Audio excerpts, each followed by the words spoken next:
दुनिया में जितने भी पुरुष वर्ग हैं वो सभी भगवान हैं। असली भगवान वही है, जितने भी पुरुष वर्ग, और महिला वर्ग है भगवती है। कहता है ना कि देवी देवता, तो देवी कौन है? वो औरतें हैं। जो शादी हो जाता है वो देवी कहलाती है, और जो लड़की शादी होने के बाद ही देवी कहता है, नहीं तो पहले कुमारी कहलाता है कोई चीज़। लेकिन मर्द सब दिन भगवान है, जितने भी मर्द है वो भगवान है। सच्चाई में यही है। जो बच्चियां होती हैं उन्हें भी देवी ही कहा जाता है। कुमारी कुमारी है, लेकिन उसको जब शादी होगा तभी न देवी होगा। इसलिए हम लोग कुमारी बोलते हैं लड़की को। जैसे ही शादी हो जाता है अपने ससुराल जाती है, उसको देवी के रूप में कहा जाता है। एक बात हो, जैसे पुरुष को बोला गया भगवान, और जो लड़कियां हैं उसे कुमारी रूप, देवी का कुमारी रूप हुआ, पुरुष को देवता और महिलाओं को देवी।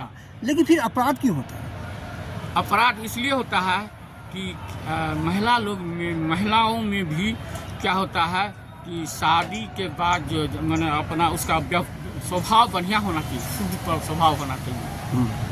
शादी के बाद जो पति होता है, पति ही परमेश्वर होता है। सच्चाई यही है। अगर पति को परमेश्वर समझे, तो जो महिला पति को परमेश्वर समझता है वो महिला समझिए कभी किसी भी समस्या का उसके पास दूसरी जगह जाने की जरूरी नहीं है। पति ही सर्वेसर्वा। जैसे शादी से पहले माता पिता उसका संरक्षक होता है, उसी प्रकार से पति उनका संरक्षक होता है। पति की बात मानेगा तो समझिए भगवान की बात मानेगा। एक बताओ, पति को अपनी पत्नी का ख्याल रखना चाहिए, उनको सम्मान, और पत्नी को भी अपने पति का एकदम। लेकिन आजकल जो अखबार में देख रहे हैं कि 15 टुकड़ा, 24 टुकड़ा और 40 टुकड़ा जो हो रहा है, घटना पढ़े होंगे अखबार में, ये सब तो पागलपन का लक्षण है। ये तो पागलपन इसको कहेंगे। ये सब चीज गलत है। मानव रूप में राक्षस, उसको राक्षसी कहेंगे। अभी एक महिला जो है क्या कहता है 14 टुकड़ा काटा, एक कहीं 40, 44, ये 35, ये सूटकेस में, कभी फ्रिज में, कभी ये क्या कहता है वो सीमेंट के अंदर में जो ड्रम होता है उसमें डाल रहा है टुकड़ा कर करके। ये कौन सा पागलपन का स्वभाव हुआ? हाँ, वही हुआ पागलपन, मानसिक विकृति। एक चीज और, आजकल ऐसा समाज हो गया है कि आपका अगर बेटा है या बेटी है, आपके पास करोड़ रुपए है तो अच्छा लड़का नहीं मिलेगा शादी के लिए। अगर क्या कहता है आपका लड़का भी बहुत अच्छा है, पढ़ा लिखा हुआ है, तो लड़की नहीं मिल रही है। अच्छा भाई, कैसा ये समाज बन रहा है? इसका मतलब कि शिक्षा में कुछ कमी है।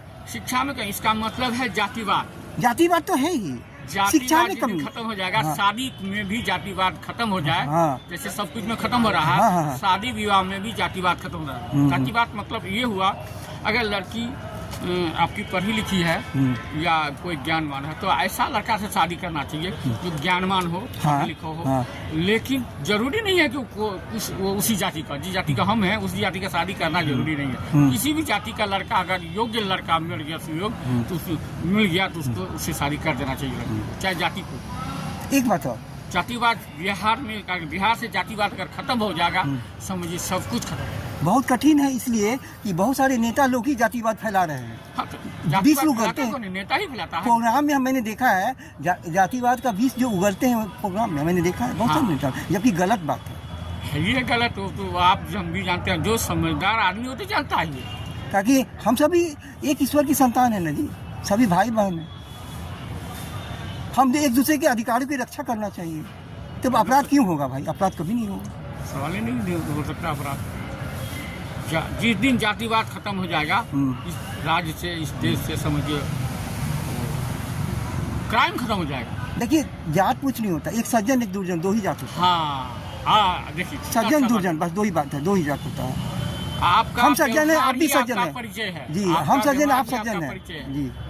तो व्यवहार से ही पता चलता है और किसका क्या व्यवहार क्या है वो आप देखिए लिए मीडिया के द्वारा आप देख रहे हैं, बोल रहे हैं, अभी बोले आपने, वो क्या है व्यवहार। जो किसी को मन वचन कर्म से कष्ट नहीं दे, सभी का कल्याण सोचे, वो सज्जन है। और जो दूसरे को हमेशा कष्ट दे वो दुर्जन है। चाहे भावना से, चाहे ये क्या कहता है कार्य से किसी को कष्ट दे, वो दुर्जन है, वो राक्षस कहा जाए, शैतान। आपका व्यवहार ही आपका परिचय है। सच्चाई है। आप सज्जन है, दुर्जन है, बस सज्जन बन के रहें, सज्जन बन के रहें। समाज में सबको जीने और जीने दो का जो अधिकार है वो उसको रहने दें। खुशियाँ बांटे, दुख ना बांटे, है ना? खुशियाँ बांटे, सुख बांटे, खुशियाँ। हाँ, अच्छा वचन बोले।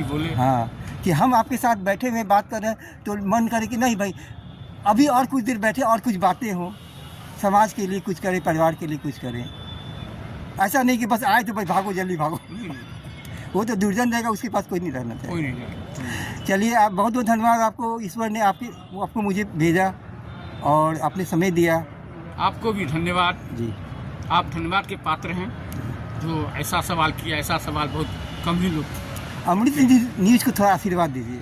हाँ, अमृत निधि न्यूज़ हमारी तरफ से आशीर्वाद है कि आप इसी प्रकार से काम करते रहेंगे। जरूर है कि आप बहुत आगे बढ़िएगा। मीडिया में भी जातिवाद है, योग्यता बताइए। हाँ वो सब मालूम है। आप जरा दर्शकों से कह दीजिए अमृत निधि न्यूज़ को सब्सक्राइब करने के लिए दर्शकों को कहिए। अमृत निधि न्यूज़ निधि न्यूज़ को सब्सक्राइब कीजिए, लाइक कीजिए, ताकि विश्व शांति बना रहे, ताकि विश्व शांति बने रहे और मानव अधिकार की रक्षा भी हो। इससे क्या होगा, मानव अधिकार की रक्षा में सुधार होगा। बहुत बहुत धन्यवाद। मैं रंजन कुमार, अमृत निधि, पटना बिहार। जय हिंद, जय भारत, वंदे मातरम। धन्यवाद।